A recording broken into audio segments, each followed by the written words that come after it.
Eswatini is an absolute monarchy. King Mswati III and Queen Mother Mfambi, the king's mother, rule as co-monarchs and exercise ultimate authority over the cabinet, legislature, and judiciary. There is a bicameral parliament consisting of the Senate and House of Assembly, each composed of appointed and elected members. The king appoints the prime minister. Political power remained largely vested with the king and his traditional advisors. International observers concluded the 2018 parliamentary elections were free and fair.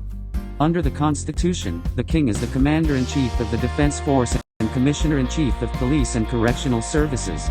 The Royal Eswatini Police Service is responsible for maintaining internal security as well as migration and border crossing enforcement and reports to the Prime Minister.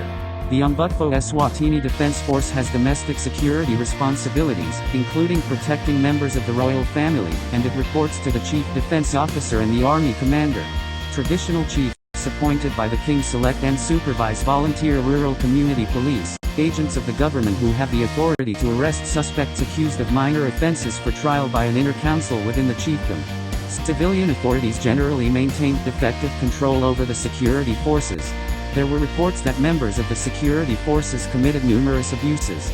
Significant human rights issues included credible reports of unlawful or arbitrary killings, including extrajudicial killings, cruel, inhuman, or degrading treatment or punishment by the government, political detainees, serious problems with the independence of the judiciary, arbitrary or unlawful interference with privacy, serious restrictions on freedom of expression and media, including censorship, substantial interference with the freedom of peaceful assembly, restrictions on freedom of movement and residence within the territory of the state, serious and unreasonable restrictions on political participation, serious government restrictions on or harassment of domestic human rights organizations, and the existence of the worst forms of child labor.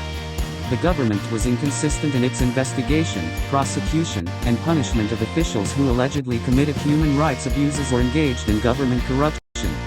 Unidentified opposition elements claimed credit for inspiring and conducting violent crimes throughout the country, including killings of police.